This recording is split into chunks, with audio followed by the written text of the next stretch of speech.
Gianni Infantino, le nouveau président de la Fédération mondiale du football, la FIFA, a choisi le Soudan du Sud pour sa première visite en tant que président. Infantino a rencontré à Djouba le président du Soudan du Sud, Salva Kiir, et inauguré le nouveau bâtiment de la FIFA dans le plus jeune pays du monde. Le nouveau président de la FIFA, Gianni Infantino, a entamé son mandat de président de la FIFA par une visite dans le plus jeune pays du monde. Il a déclaré que le Soudan du Sud avait une place particulière dans son cœur, car c'est le premier pays africain qu'il a visité lors de sa campagne pour devenir président de la FIFA.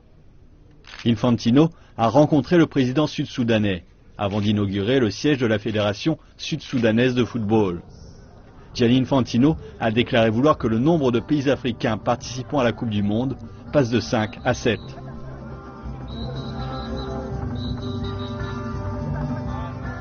I cannot change the past, but I can shape the future a little bit.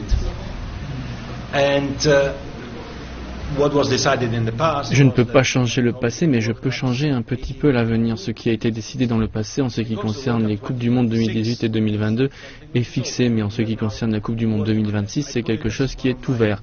Et nous travaillons actuellement à cela. Un point de mon programme concernait la hausse du nombre d'équipes dans la Coupe du Monde de 32 à 40. Et pour cette raison, je vais me battre pour avoir 7 équipes africaines garanties dans la Coupe du Monde, voire même 8, car dans ma proposition que j'ai soulignée dans mon manifeste, nous sommes arrivés à 39 et il reste une place. La Fédération sud-soudanaise de football, à l'instar de nombreuses autres institutions du pays, est confrontée à d'énormes défis tels que le manque d'infrastructures et de financement.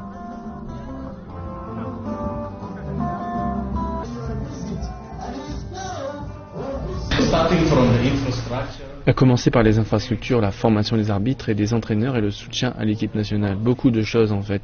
Nous allons travailler avec la FIFA et la CAF pour voir comment nous pouvons commencer étape par étape à mettre en place tous les projets qui devront être approuvés par la FIFA. Il y aura des améliorations, mais nous avons besoin de temps.